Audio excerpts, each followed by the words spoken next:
Hello students, कैसे हैं आप सब लोग। आई होप आप सब लोग ठीक होंगे। ठीक है, हमने क्लास ट्वेल्थ जोलॉजी का सेकंड चैप्टर स्टार्ट किया था, that is human health and disease. ठीक है, जिसमें हमने इम्यूनिटी वाला पोर्शन शुरू किया था। इम्यूनिटी वाले पोर्शन में हमने सबसे पहले इम्यूनिटी की टाइप्स देखी थी, innate immunity, acquired immunity. Then हमने फर्दर टाइप्स देखी थी, cell mediated immune system, humoral immune system. फिर हमने उसके बाद primary immune response, secondary immune response देखा। फिर हमने लिम्फॉइड ऑर्गन्स के बारे में पढ़ा था, that is primary lymphoid organ and secondary lymphoid organ. फिर हमने लास्ट लेक्चर में एंटीबॉडी का स्ट्रक्चर पढ़ा था, एंटीबॉडी की टाइप्स को ब्रीफली एक्सप्लेन किया था। ठीक है, आज हमारा इम्यूनिटी वाले पोर्शन में ही नेक्स्ट टॉपिक है, that is vaccinization and immunization. Vaccination क्या होती है, इम्यूनाइजेशन क्या होती है, आज के टॉपिक में हम पढ़ेंगे। सबसे पहले जो वैक्सीन है वो किसने दी थी? सबसे पहले जो वैक्सीन है वो एडवर्ड जेनर, एक साइंटिस्ट था, उसने दी थी। मैंने जब इम्यूनोलॉजी स्टार्ट किया था उसमें बताया भी था कि फादर ऑफ इम्यूनोलॉजी को कहते हैं एडवर्ड जेनर। यही वो एडवर्ड जेनर है जिसने फर्स्ट टाइम वैक्सीन को भी डिस्कवर किया था या पहली वैक्सीन को बनाया था। Father of immunology Edward Jenner ने। कौन सी बीमारी के खिलाफ वैक्सीन है तो वो किसी बीमारी के खिलाफ बनेगी, तो ये स्मॉल पॉक्स डिजीज थी, उसके खिलाफ बनी थी। कब बनी थी? 1796 में बनी थी। Edward Jenner, father of immunology, ने फर्स्ट टाइम वैक्सीन को बनाया था। फर्स्ट वैक्सीन को किस डिजीज के अगेंस्ट? स्मॉल पॉक्स के अगेंस्ट बनाया था। कब बनाया था? 1796 में बनाया था। ठीक है, अब हम देखेंगे कि वैक्सीन होती क्या है, वैक्सीन कैसे बनती है। वैक्सीन इज़ अ प्रिपरेशन, मतलब ये कुछ चीज़ों को मिला के बनती है। ठीक है, इसीलिए कहा vaccine is a preparation. Vaccine is a preparation of dead pathogen. Pathogen किसे हम कहते हैं? डिजीज कॉजिंग एजेंट को हम पैथोजन कहते हैं ना। अब ये वैक्सीन पैथोजन से ही बनती है, डिजीज कॉजिंग एजेंट से ही बनती है। अब आप लोग बोलेंगे कि वैक्सीन तो हम बीमारी से लड़ने के लिए लगवाते हैं या खाते हैं ताकि हमें कोई डिजीज काज ना हो। अगर वैक्सीन पैथोजन से बनी है तो फिर हमें बीमारी लगती क्यों नहीं है, उससे हम बचते कैसे हैं? तो देखें कि ये जो डेड पैथोजन, मतलब वो पैथोजन होता है लेकिन वो मरा हुआ होता है, वो जिंदा नहीं होता। या तो लाइव एटीन्यूएटेड पैथोजन होगा। एटीन्यूएटेड पैथोजन कौन सा होता है? जिंदा होता है लेकिन वीक किया गया होता है, अधमरा जिसे कहते हैं ना, हाफ किल्ड। मतलब जिंदा है पैथोजन लेकिन उसकी जो डिजीज काजिंग एक्टिविटीज़ हैं उनको बिल्कुल ख़त्म कर दिया जाता है, हाफ किल्ड किया जाता है, इनएक्टिवेट किया जाता है, वीक कर दिया जाता है। बिल्कुल वो जिंदा तो है लेकिन किसी डिजीज़ को काज नहीं कर सकता। लाइव एटीन्यूएटेड पैथोजन किसे कहते हैं? जो जिंदा तो होता है लेकिन किसी डिजीज़ को कॉज नहीं कर सकता। और इनएक्टिव पैथोजन, इनएक्टिव वो होता है, मतलब इनएक्टिव हीट किल्ड किया जाता है, हीट उसको की जाती है, हीट की वजह से वो क्या हो जाता है? बिल्कुल इनएक्टिव फॉर्म में चला जाता है। या any part of the pathogen, pathogen का कोई भी पार्ट, अगर वायरस है तो वायरस का कैप्सिड ले लो, अगर बैक्टीरिया है तो बैक्टीरिया का पॉलीसेकेराइड ले लो, वायरस की कोई प्रोटीन ले लो, डीएनए ले लो वायरस का, पैथोजन का, बैक्टीरिया का डीएनए ले लो।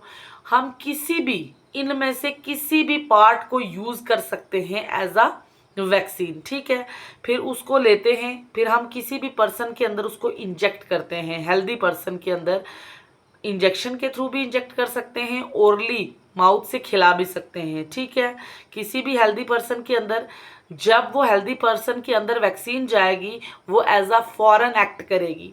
जो हेल्दी पर्सन होगा उसका इम्यून सिस्टम उसे फॉरेन पार्टिकल की तरह कंसीडर करेगा। क्या बोलेगा कि ये मेरी बॉडी का कोई अपना सेल नहीं है या पार्टिकल नहीं है, ये बाहर से आया है, फॉरेन है, बॉडी का इम्यून सिस्टम एकदम से एक्टिवेट हो जाएगा। बॉडी का इम्यून सिस्टम जब एक्टिवेट होगा तो बॉडी क्या बनाएगी, बी एंड टी सेल्स बनाएगी। आपको पता है बी सेल्स क्या करेंगे, आगे एंटीबॉडीज को बनाएंगे। टी सेल क्या करेंगे, साइटोटॉक्सिक टी सेल्स को बनाएंगे। साइटोटॉक्सिक टी सेल भी एक्टिवेट हो जाएंगे, बी सेल भी एक्टिवेट हो जाएंगे।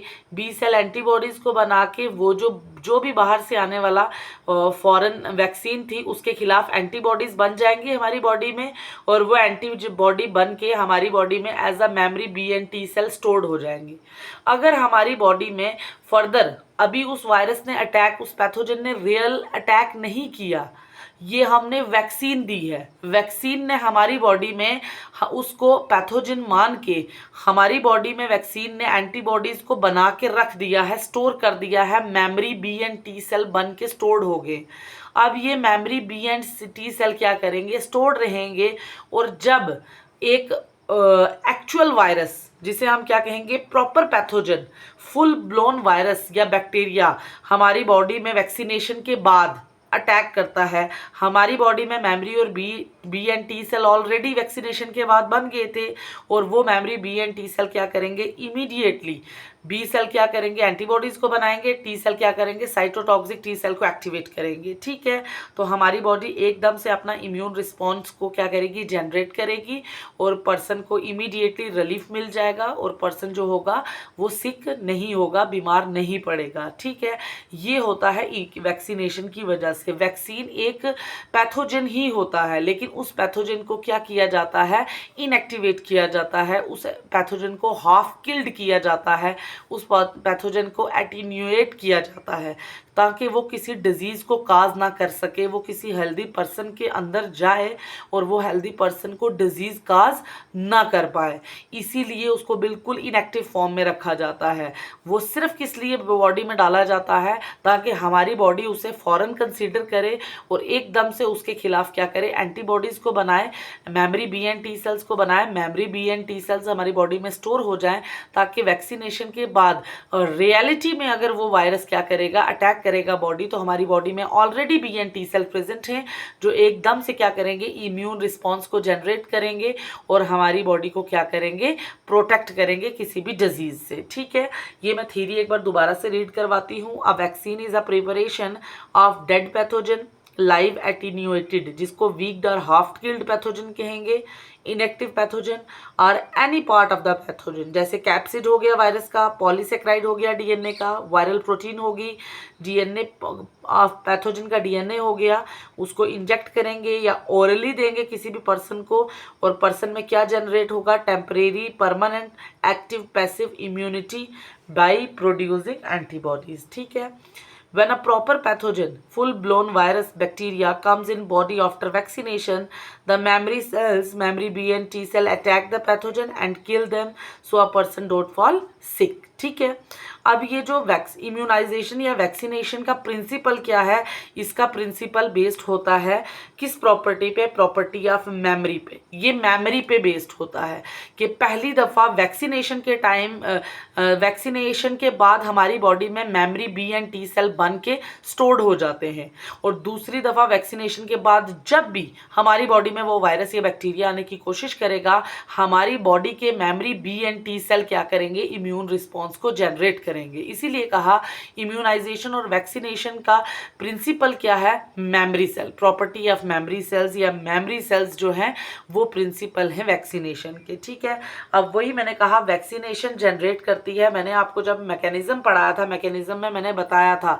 जो टी हेल्पर सेल्स होते हैं वो दो इम्यून सिस्टम को एक्टिवेट करते हैं, एक सेल मीडिएटेड इम्यून सिस्टम को, एक ह्यूमोरल इम्यून सिस्टम को।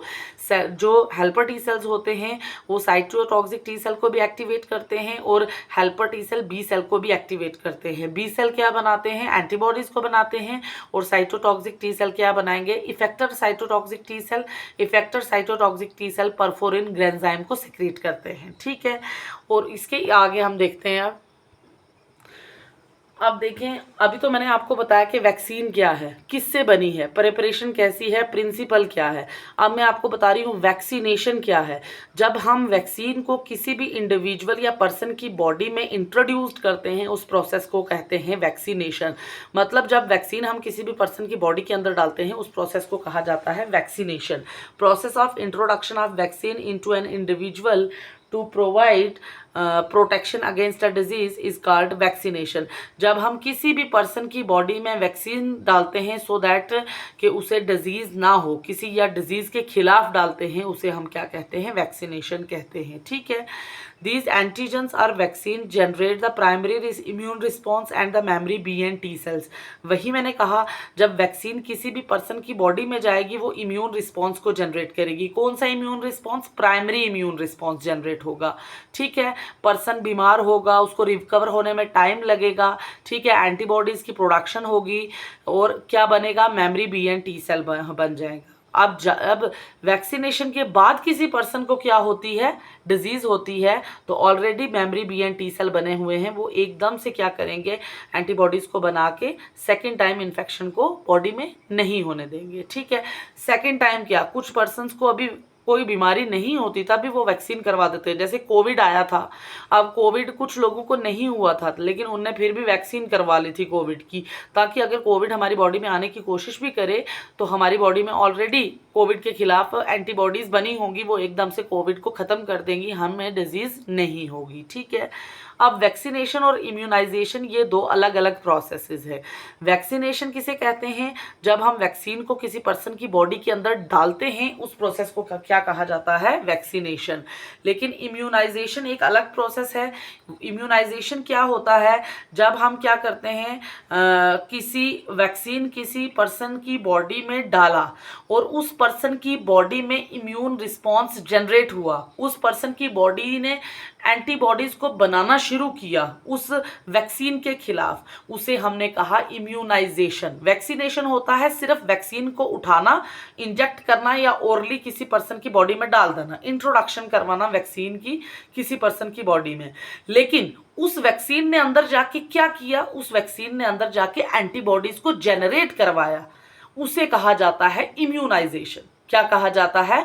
वैक्सीन के खिलाफ जब हमारी बॉडी एंटीबॉडीज बनाती है, उस प्रोसेस को कहा जाता है इम्यूनाइजेशन। ठीक है। अब वैक्सीन आगे तीन तरह की होती हैं, first generation vaccine, second generation vaccine, third generation vaccine. अब देखें, हम सबसे पहले फर्स्ट जनरेशन वैक्सीन देखेंगे। फर्स्ट जनरेशन वैक्सीन कौन सी वैक्सीन होती हैं? जो वैक्सीन होल ऑर्गेनिज्म से बनती हैं, जिसमें जो पैथोजन होता है वो पूरा का पूरा पैथोजन हमें लेना पड़ता है। देखें, these are whole organism vaccine, मतलब ये वैक्सीन पूरे ऑर्गेनिज्म। वैक्सीन में मैंने आपको कहा ना, हम किसका यूज करते हैं? डेड पैथोजन का, लाइव एटीन्यूएटेड पैथोजन का, इनएक्टिव पैथोजन का, या पैथोजन का यूज करते हैं, या पैथोजन का कोई भी पार्ट यूज करते हैं। लेकिन जो फर्स्ट जनरेशन वैक्सीन है, इसमें हम पूरा होल ऑर्गेनिज्म यूज करते हैं वैक्सीन बनाने के लिए। ठीक है। वो पैथोजन लाइव भी हो सकता है, लाइव एटेन्यूएटेड भी हो सकता है, किल्ड भी हो सकता है, मरा हुआ भी हो सकता है, अधमरा भी हो सकता है, इनएक्टिवेट भी हो सकता है, लेकिन पूरा ऑर्गेनिज्म चाहिए हमें किसके लिए? वैक्सीन को बनाने के लिए। अब killed vaccine form from killed pathogen. अब हम देखेंगे कि मरे हुए पैथोजन से जो वैक्सीन बनती हैं, जो पूरा पैथोजन मरा, डेड पैथोजन लेते हैं हम, डेड पैथोजन से जो वैक्सीन बनती है, किल्ड वैक्सीन जिन्हें हम कहते हैं, वो कौन कौन सी हैं? टाइफाइड वैक्सीन जो है वो किससे बनती है? वो किल्ड पैथोजन से बनती हैं। पोलियो वैक्सीन है ना, पोलियो के लिए जो डिसेबिलिटी जो पोलियो है उसके लिए यूज होती है, जिसको हम बॉडी में, पोलियो जो है वो दो तरीके से वैक्सीन होती है। एक ओरल पोलियो वैक्सीन OPV जिसे कहते हैं, दूसरी है साक पोलियो जिसको हम इंजेक्ट करते हैं, बॉडी के अंदर इंजेक्ट करते हैं। साक पोलियो को हम बॉडी के अंदर इंजेक्ट करते हैं। दूसरी ओरल पोलियो वैक्सीन है जिसको हम ओरली ड्रॉप डाले जाते हैं मुंह में। ठीक है। अब दूसरी है ये जो साक पोलियो इंजेक्टेबल है, ये भी किससे बनती है? किल्ड वैक्सीन से बनती है, मतलब किल्ड पैथोजन यूज करते हैं हम इसमें। कॉलेरा जो होता है उसमें भी हम किल्ड पैथोजन का यूज़ करते हैं। रेबीज़, ये जब डॉग बाइट कर लेता है उसके बाद हम एंटी रेबीज़ या रेबीज़ के लिए जो वैक्सीन बनती है ये भी किससे बनती है, ये भी किल्ड वैक्सीन से बनती है, किल्ड पैथोजन से बनती है। प्लेग जो होता है बॉडी पे रेड रेड रैशेस प्लेग जैसे बन जाते हैं, ये भी किससे यू बनती है, किल्ड पैथोजन से बनती हैं। ये किल्ड वैक्सीन है जो किल्ड पैथोजन से बनती हैं। कौन कौन सी, टाइफाइड, साग पोलियो, कॉलरा, रेबीज, प्लेग, ये आप सब लोगों को याद रखनी है, ठीक है। अब दूसरी है लाइव एटीन्यूएटेड वैक्सीन, ये अधमरे पैथोजन से बनती हैं। वो वैक्सीन है जो पैथोजन मतलब ना तो जिंदा होता है ना तो मरा हुआ होता है, वीक किया गया होता है, बिल्कुल अधमरी हालत में होता है, डिजीज काज नहीं कर सकता है, ठीक है। ये formed from live attenuated pathogen, for example oral polio vaccine, OPV, मतलब ये पोलियो की ही वैक्सीन है, डिसेबिलिटी के लिए वैक्सीन है जो ओरली। सेबीन था जिसको बॉडी में इंजेक्ट किया जाता था, साक पोलियो मतलब बॉडी में इंजेक्ट की जाती थी। अब ये ओपीवी है जो ओरली मुंह के थ्रू दी जाती है, ठीक है। दूसरी है बीसीजी, बैसिलस कालमेट ग्योरिन, ये फुल फॉर्म है बीसीजी की। बीसीजी वैक्सीन होती है ना, बीसीजी दी जाती हैं। अब छोटा बच्चा पैदा होता है उसको 2-3 साल तक कितनी वैक्सीन्स लगती हैं, 3 महीने बाद वैक्सीन, 4 महीने बाद वैक्सीन, 6 महीने बाद वैक्सीन। अब ये क्या है, ये सारी वैक्सीन दी जाती हैं बच्चों को, ताकि जब बच्चा बड़ा हो वैक्सीनेशन के बाद अगर कभी भी ये डिजीजेस बच्चे को क्या करें, अटैक करने की कोशिश हो, तो बच्चे की बॉडी में ऑलरेडी उनके खिलाफ एंटीबॉडीज बनी हो, वो एंटीबॉडीज एकदम से इसको क्या करें, डिजीज को किल कर दें और बच्चे को बीमार ना होने दें। बीसीजी आपको पता है ट्यूबर क्लासिस टीबी के लिए वैक्सीन होती है। बीसीजी का फुल फॉर्म है बैसिलस कामेट क्योरिन, ये ट्यूबर क्लासिस के लिए वैक्सीन बनाई जाती है।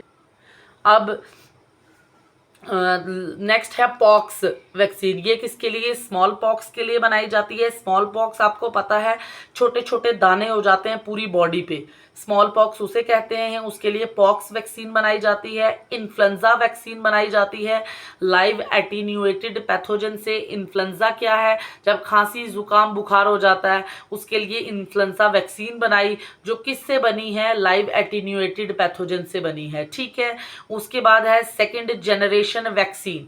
अब सेकेंड जनरेशन वैक्सीन कैसे बनती है, ये रिकम्बिनेंट डीएनए टेक्नोलॉजी से बनती है।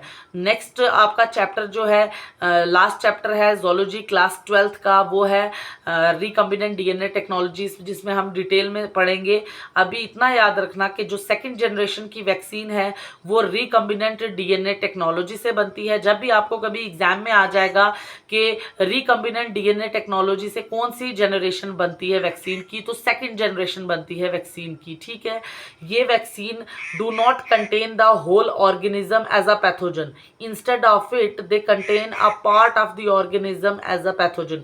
जैसे फर्स्ट जनरेशन वैक्सीन में हमने देखा था कि पूरे ऑर्गेनिज्म को, पैथोजन को लिया जाता है वैक्सीन की प्रिपरेशन के लिए। उसका डिसएडवांटेज ये था कि कई बार जो पैथोजन था वो इनएक्टिव नहीं होता था, पैथोजन था वो वीक नहीं होता था, और डिजीज को प्रिवेंट करने के बजाय डिजीज काज हो जाती थी किसी भी हेल्दी पर्सन में, इसीलिए वो डिसएडवांटेज था फर्स्ट जनरेशन का। इसीलिए ये सेकंड जनरेशन बनी। सेकंड जनरेशन में रिकम्बिनेंट डीएनए टेक्नोलॉजी का यूज़ किया और वैक्सीन्स को बनाया।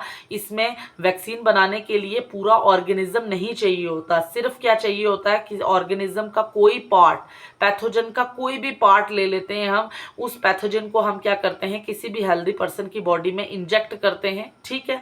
तो क्या बनाते हैं हम, वैक्सीन्स को बना लेते हैं। अब देखें ये मैं प्रोसीजर थोड़ा सा बताऊंगी कि कैसे बनती है सेकंड जनरेशन या रिकम्बिनेंट डीएनए टेक्नोलॉजी से हम कैसे वैक्सीन्स को बना सकते हैं। अब ये देखें, ये हमने कोई वायरस ले लिया, कोई बैक्टीरिया ले लिया, ठीक है। वायरस मतलब पैथोजन है ये कोई। इस पैथोजन को क्या किया हमने, इस पैथोजन का ये देखें यहाँ पे मैंने कट किया पार्ट, इस पैथोजन का हम इतना सा पार्ट ले लेंगे, पूरा पैथोजन होल ऑर्गेनिज्म नहीं ले लेंगे, स्मॉल पार्ट ले लेंगे। किसका, पैथोजन का ले लिया। इस पार्ट को हमने क्या कर दिया, कोई वेक्टर ले लिया। वेक्टर आपको पता ना क्या होता है, वेक्टर एक व्हीकल के तौर पे यूज़ होता है। वेक्टर हम यीस्ट को भी यूज़ कर सकते हैं, बैक्टीरिया को भी हम वेक्टर यूज़ कर सकते हैं। ये आगे हम रिकम्बिनेंट डीएनए टेक्नोलॉजी में वेक्टर पढ़ेंगे अच्छे से कि वेक्टर क्या होते हैं, ठीक है। अभी इतना याद रखना कि वेक्टर हम यीस्ट भी ले सकते हैं, बैक्टीरिया भी ले सकते हैं वेक्टर, ठीक है। अब हमने क्या किया, ये जो पैथोजन का पार्ट है इसको हमने इस वेक्टर के अंदर, यीस्ट के अंदर, ये देखें यीस्ट का इतना पार्ट कट कर लिया। अब इस पैथोजन का पार्ट इस यीस्ट में इंसर्ट कर दिया। ये देखें, ये देखें, ये यीस्ट है, यीस्ट के अंदर ये रिकम्बिनेंट है, ये पार्ट है एंटीजन का, ये पैथोजन पार्ट है, पैथोजन पार्ट है, पैथोजेनिक पार्ट है, और ये क्या है, ये यीस्ट है। ये क्या है, यीस्ट है। ये हमने पैथोजेनिक पार्ट को यीस्ट के अंदर इंसर्ट कर दिया, ठीक है। ये क्या बना, ये रिकम्बिनेंट डीएनए है। अब ये यीस्ट का डीएनए था, ये वेक्टर का डीएनए था, ये हमारे वायरस का डीएनए था, पैथोजन का डीएनए था। हमने पैथोजन के डीएनए का छोटा सा पार्ट ले लिया, हमने यीस्ट के डीएनए में उसको इंसर्ट कर दिया। अब ये क्या बना दिया हमने, रिकम्बिनेंट डीएनए, मतलब दो कॉम्बिनेशन, एक पैथोजन का डीएनए का कॉम्बिनेशन, दूसरा वेक्टर का डीएनए का कॉम्बिनेशन, दो कॉम्बिनेशन जुड़े, रिकम्बिनेंट डीएनए बना, ठीक है। अब ये रिकम्बिनेंट डीएनए का काम आपको पता है क्या होता है, ट्रांसक्रिप्शन करना, ट्रांसक्रिप्शन करके क्या बनाना, आरएनए बनाना। आरएनए में ट्रांसलेशन होगी तो क्या बनेगा, प्रोटीन बनेगा। अब ये रिकम्बिनेंट डीएनए क्या बना रहा है, प्रोटीन बना रहा है। कौन सी प्रोटीन बना रहा है, अब जो इसमें पैथोजेनिक डीएनए था ना, मतलब कि जो ये प्रोटीन बनाएगी वो भी क्या होगी, वो भी एज अ एंटीजन उसको हम यूज़ कर सकते हैं। उस प्रोटीन को हम क्या करेंगे, किसी भी पर्सन की बॉडी के अंदर डालेंगे और वो बॉडी क्या करेगी, एकदम से क्या करेगी, एंटीजेनिक रिस्पॉन्स को जनरेट करेगी, एंटीजेनिक रिस्पॉन्स को जनरेट करेगी, एंटीबॉडीज बनाएगी, memory B and T cell बना के स्टोर कर देगी हमारी बॉडी में। ये है रिकम्बिनेंट डीएनए वैक्सीन। हम रिकम्बिनेंट डीएनए बनाएंगे, उस रिकम्बिनेंट डीएनए को हम किसी, वो प्रोटीन बनाएगा, प्रोटीन हम किसी पर्सन, हम डीएनए नहीं डाल रहे, रिकम्बिनेंट डीएनए से प्रोटीन बन रही है, वो प्रोटीन हम डाल रहे हैं किसी भी पर्सन की बॉडी में। वो प्रोटीन अंदर जाके क्या बना रही है, एज ए एंटीजन एक्ट कर रही है और एकदम से बॉडी का इम्यून सिस्टम एक्टिवेट कर रही है, ठीक है। अब ये क्या थी, सेकंड जनरेशन वैक्सीन थी। सेकंड जनरेशन वैक्सीन में एग्जांपल है हेपेटाइटिस बी वैक्सीन हमने बनाई है। ये कैसे बनती है, रिकम्बिनेंट डीएनए टेक्नोलॉजी का यूज़ करके बनती है। किससे, यीस्ट से या हर्पीज से बनती है, ठीक है। और इस वैक्सीन को कहा जाता है रिकॉम्बीवैक्स भी कहा जाता है, रिकॉम्बीवैक्स HBV कहा जाता है, ठीक है। और सेकंड है टेटनस और डिप्थेरिया टॉक्साइड। ये भी हम, इसमें भी टेटनस और डिप्थेरिया को भी हम पार्ट ले लेते हैं, पूरा ऑर्गेनिज्म नहीं लेते। इसमें हमने रिकम्बिनेंट, इसमें हमने कोई भी पार्ट ले लिया, ठीक है, और उससे जो वैक्सीन बनाई, ठीक है। ये थी सेकंड जनरेशन वैक्सीन। अब है third generation vaccine. Third generation vaccine में हम क्या करते हैं, डीएनए, इसको डीएनए वैक्सीन भी कहते हैं। थर्ड जनरेशन वैक्सीन को डीएनए वैक्सीन भी कहते हैं। थर्ड जनरेशन वैक्सीन में हम क्या करते हैं, हम वैक्सीन बनाते कैसे हैं, हम कोई भी पैथोजन, इन्फेक्शियस पैथोजन, ऐसा पैथोजन जो डिजीज को काज करता है, उससे हमने डीएनए ले लेना है। फिर इस डीएनए को हमने क्या कर, हमने डीएनए किससे ले लिया, इन्फेक्शियस पैथोजन से ले लिया। फिर उस डीएनए को हमने इंसर्ट करवाया प्लाज्मिड डीएनए के। आपको मैंने लास्ट ईयर भी बताया था, प्लाज्मिड, बैक्टीरिया के अंदर प्लाज्मिड डीएनए होता है, एक्स्ट्रा क्रोमोसोमल डीएनए, जिसे हम प्लाज्मिड डीएनए कहते हैं। प्लाज्मिड का काम क्या होता है, प्लाज्मिड क्या करता है, खुद से रेप्लिकेट करता है, सेल्फ रेप्लिकेट करता है। इसको कोई बोलता नहीं है आके कि आप रेप्लिकेशन करो, ये अपनी मर्जी से रेप्लिकेट करता है और मल्टीपल कॉपीज ऑफ डीएनए बनाता है, ठीक है। अब ये हमें रिकम्बिनेंट डीएनए टेक्नोलॉजी में प्लाज्मिड का बहुत यूज होता है। प्लाज्मिड आगे जब हम फोर्थ चैप्टर पढ़ेंगे उसमें देखेंगे कि रिकम्बिनेंट डीएनए टेक्नोलॉजी में प्लाज्मिड कितना यूजफुल है, ठीक है। ये लार्ज स्केल प्रोडक्शन, किसी भी चीज़ की लार्ज स्केल प्रोडक्शन कर बनाने में क्या है, हेल्पफुल है, ठीक है। अब आप देखें कि हम क्या करेंगे, हम डीएनए को ले लेंगे, इन्फेक्शियस पैथोजन के डीएनए को ले लेंगे, उसको इंसर्ट करवाएंगे, जो बैक्टीरिया या यीस्ट का एक्स्ट्रा क्रोमोसोमल डीएनए है प्लाज्मिड, उसमें इंसर्ट करेंगे। तो जिससे क्या बनेगा, रिकम्बिनेंट डीएनए बन गया। एक इन्फेक्शन पैथोजन का डीएनए है, दूसरा प्लाज्मिड का डीएनए है, दो डीएनए जुड़े तो क्या बन गया, रिकम्बिनेंट डीएनए बन गया। अब ये जो रिकम्बिनेंट डीएनए होगा, इस रिकम्बिनेंट डीएनए को हम क्या करेंगे, सबसे पहले जिस बैक्टीरिया से हमने प्लाज्मिड लिया होगा उसी बैक्टीरिया के अंदर हम इसको डाल देंगे। अब ये बैक्टीरिया के अंदर क्या करेगा, जाके प्लाज्मिड सेल्फ रेप्लिकेट करेगा, मल्टीपल कॉपीज बनाएगा, लार्ज स्केल प्रोडक्शन करेगा ये, ठीक है। फिर हम इस प्लाज्मिड को क्या करेंगे, लेंगे, प्यूरिफाई करेंगे प्लाज्मिड को, और इस प्लाज्मिड को हम क्या करेंगे, ह्यूमन की बॉडी के अंदर डालेंगे। डीएनए को ह्यूमन की बॉडी में, सेकेंड जनरेशन में हम प्रोटीन को डाल रहे थे, डीएनए बनाया था लैब में, डीएनए से हमने क्या बनाया था, प्रोटीन बनाई थी, फिर उस प्रोटीन को हमने ह्यूमन बॉडी में इंजेक्ट किया था। लेकिन यहाँ पे हम क्या करते हैं, रिकम्बिनेंट डीएनए जो होता है उसी को हम क्या करते हैं, ह्यूमन की बॉडी में इंजेक्ट करते हैं। अब ये रिकम्बिनेंट डीएनए ह्यूमन की बॉडी में जाके क्या करेगी, प्रोटीन। अब प्रोटीन यहाँ पे ह्यूमन की बॉडी के अंदर बनेगी प्रोटीन, अब यहाँ पे बनेगी प्रोटीन। ये प्रोटीन क्या करेगी, एंटीबॉडीज को बनाएगी, और एंटीबॉडीज क्या करेंगे, किसी भी नेक्स्ट अगर कोई भी बॉडी में डिजीज कॉजिंग एजेंट आएगा उसको एकदम से ख़त्म कर देंगी। ये देखिए मैं यहाँ बताती हूँ, ये हमने पैथोजन का डीएनए लिया, ये हमने क्या लिया, प्लाज्मिड का डीएनए। अब हमने पैथोजन का डीएनए प्लाज्मिड डीएनए में इंसर्ट करवा दिया, ये क्या बना, रिकम्बिनेंट डीएनए बना, रिकम्बिनेंट डीएनए, रिकम्बिनेंट डीएनए बना, क्या बना, रिकम्बिनेंट डीएनए बना, ठीक है। अब ये रिकम्बिनेंट डीएनए हम क्या करेंगे, जिस बैक्टीरिया से हमने प्लाज्मिड लिया था उसी बैक्टीरिया में डाल देंगे। ये बैक्टीरियल सेल है। अब ये बैक्टीरिया के अंदर जाके क्या करेगा, रेप्लिकेशन करेगा, रेप्लिकेशन करेगा। रेप्लिकेशन मतलब एक से मल्टीपल कॉपीज, इस एक कॉपीज से ये इतनी सारी कॉपीज बनाई, लार्ज स्केल प्रोडक्शन करवाई। अब हम क्या करेंगे, प्यूरिफाई करेंगे एक प्लाज्मिड को, उस प्लाज्मिड को हम क्या करेंगे, किसी भी ह्यूमन बॉडी के अंदर डालेंगे। ह्यूमन बॉडी में क्या जनरेट होगी, प्रोटीन बनेगी, प्रोटीन क्या जनरेट करेगी, एंटीबॉडीज को बनाएगी, ठीक है।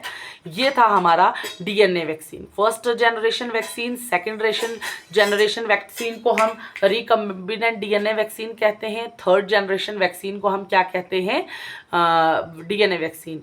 ये अभी एक्सपेरिमेंट में चल रही है, अभी कंप्लीट हर एक डिजीज़ के खिलाफ थर्ड जनरेशन वैक्सीन नहीं बनी है, ठीक है। ये मोस्टली कहा जाता है अभी ह्यूमंस में इसका कोई वैक्सीन नहीं आई। अब कह रहे हैं कि हेपेटाइटिस बी वैक्सीन डेवलप हो चुकी है, आ गई है मार्केट में, किसके खिलाफ, थर्ड मतलब हेपेटाइटिस बी के खिलाफ। कौन सी, third generation vaccine, hepatitis B vaccine has been, third generation hepatitis B vaccine has been generated, ठीक है। ये थी वैक्सीन और वैक्सीन की डिफरेंट जनरेशंस, ठीक है। ओके, अल्लाह हाफ़िज़।